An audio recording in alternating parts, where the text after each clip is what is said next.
Assalamualaikum dan selamat sejahtera. Selamat datang semua murid-murid ke subjek reka bentuk dan teknologi. Saya Cikgu Sahira dan hari ini kita akan belajar mengenai bab 2 iaitu pengurusan projek reka bentuk. Okey, jadi untuk objektif pengajaran, cikgu dah tetapkan 3 objektif yang kita akan capai bersama di akhir pembelajaran ini. Yang pertama sekali, murid-murid dapat menjelaskan definisi.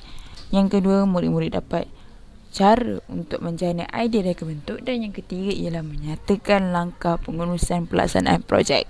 Itu 3 perkara. Okey, pertama sekali kita pergi kepada apa itu pengurusan projek reka bentuk. Sebelum tu kita kena tahu dulu definisi pengurusan projek reka bentuk ni. Okey, maksud dia, ianya merupakan aktiviti yang melibatkan seperti proses berikut. Dari 3 poin penting, iaitu yang pertama sekali, skop kerja, tempoh masa dan kos projek. Skop kerja ni terdiri daripada 2 perkara, iaitu skop produk dan skop projek. Okey, maksud skop produk ni ialah kualiti, ciri dan fungsi projek yang kita nak tu. Contoh, kita kena buat projek kayu membina rak buku.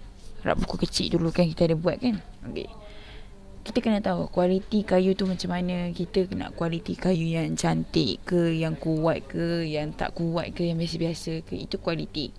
Ciri pula ialah apa yang kita nak dekat kita punya projek kayu. Contoh, kita nak warna dia warna merah, ada yang nak warna hitam, ada nak projek kayu tu letak gambar Demon Slayer ke apa, tak kisah.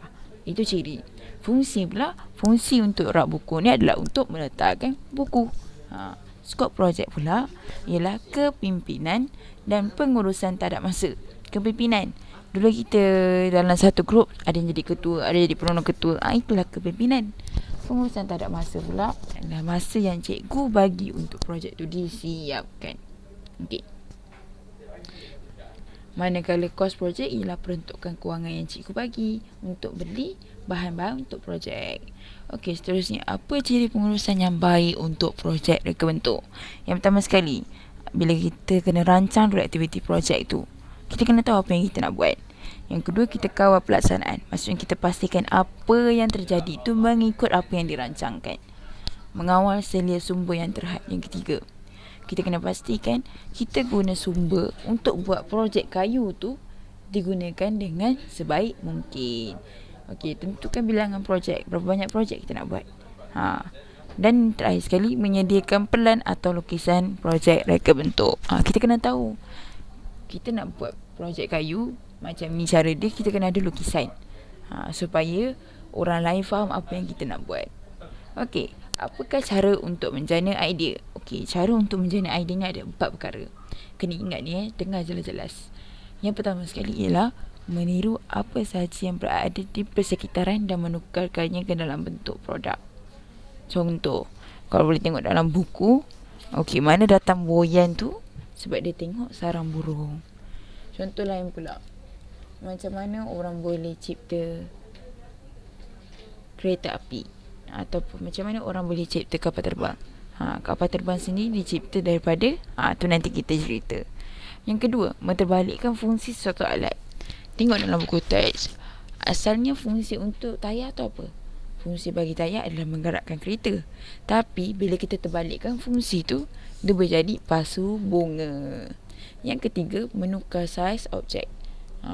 Contoh, daripada bendera jalur gemilang tu besar, dikecilkannya supaya boleh diletakkan dekat kereta. Itulah menukar saiz objek. Dan yang keempat, menterbalikkan kedudukan. Asalnya baju ni bila terbalik pakai macam baju jeans biasa, bila terbalikkan jadi baju hujan. Contohnya kat sini. Okey, tengok video ni kejap Okey, tengok kapal terbang ni. Kapal terbang ni dia direka bentuk daripada burung. Asalnya penciptanya tengok burung, lalu dia menjadikan burung tu sebagai idea untuk dia buat projek reka bentuk kapal terbang. Jadi kapal terbang ni dijana menggunakan idea yang pertama, iaitu meniru apa sahaja yang ada di persekitaran. Okey, last sekali, langkah pengurusan projek. Langkah pengurusan projek ni terdiri daripada 3 perkara.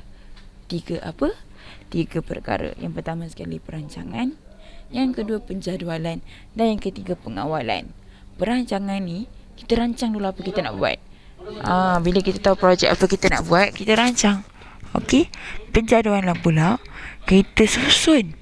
Siapa yang handle, siapa yang uruskan barang, siapa yang uruskan kewangan, siapa yang jadi ketua, itu penjadualan.